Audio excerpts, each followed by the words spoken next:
Jerusalem, 1st century Judea. An execution outside the city walls would become one of the most documented deaths in human history. But beyond theology, beyond tradition, what does medicine say happened that day? Tonight, we examine the crucifixion from a clinical perspective, through the lens of trauma, shock, and cardiac failure. The blood and water. The Gospel of John records a striking detail. When a Roman soldier pierced Jesus' side with a spear, blood and water flowed out. To ancient readers, this was testimony.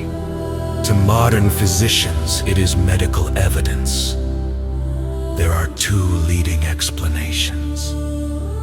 Pericardial effusion. Severe trauma, like scourging and crucifixion, can cause fluid to accumulate in the pericardium, the sac surrounding the heart.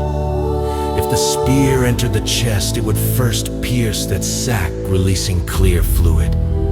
Then, penetrating deeper, it would pierce the heart itself, releasing blood.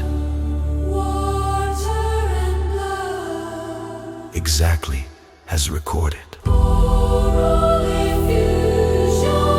Crucifixion kills slowly, primarily by asphyxiation. As the body weakens, fluid can accumulate around the lungs. A spear thrust through the rib cage would pass through this fluid-filled space before reaching the heart. Again, fluid and blood.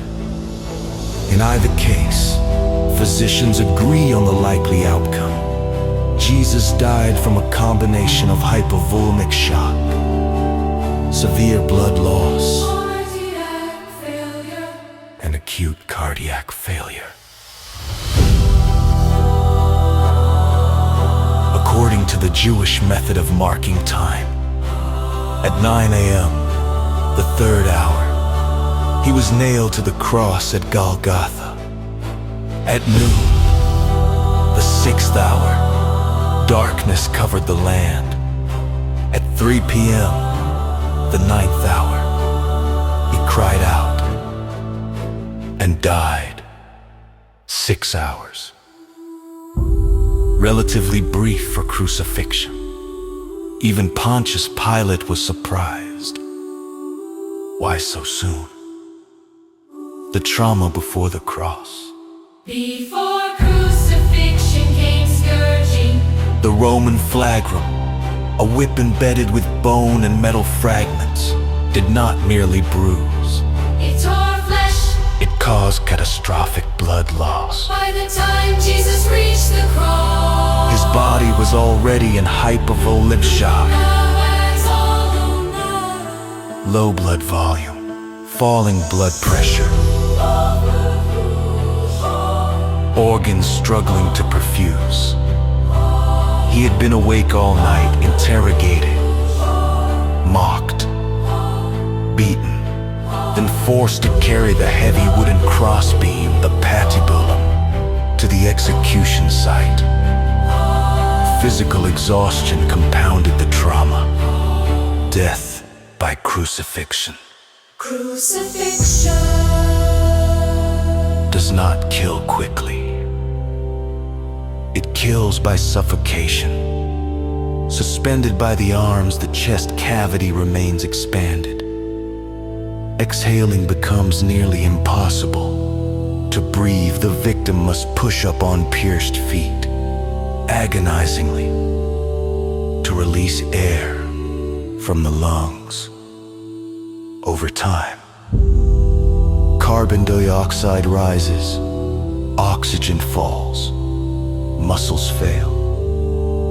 Eventually, the body can no longer lift itself. Breathing stops. Because the Sabbath rose, Roman soldiers moved to hasten death. They broke the legs of the two men crucified beside him. But when they reached Jesus, he was already dead. Instead of breaking his legs, they pierced his side, and blood and water flowed. Medical confirmation of death. Did he die of a broken heart? The phrase sounds poetic, but medicine offers two literal possibilities. Cardiac rupture. Under extreme physical and emotional stress, the heart wall can tear. When that happens, blood rapidly fills the pericardial sac. Inside that sac, blood can separate into dark clots and clear serum. Blood and water. Doctors also note something remarkable. A sudden cardiac rupture often triggers a loud involuntary cry immediately before collapse. The gospel accounts record that Jesus cried out loudly before his death. Takotsubo cardiomyopathy. Modern medicine recognizes a stress-induced heart condition, commonly called broken heart syndrome. Severe trauma or grief can cause the heart's main pumping chamber to weaken suddenly. It can lead to heart failure, lethal arrhythmias, even rupture. The emotional stress, the physical trauma, The blood loss. all present. Crucifixion.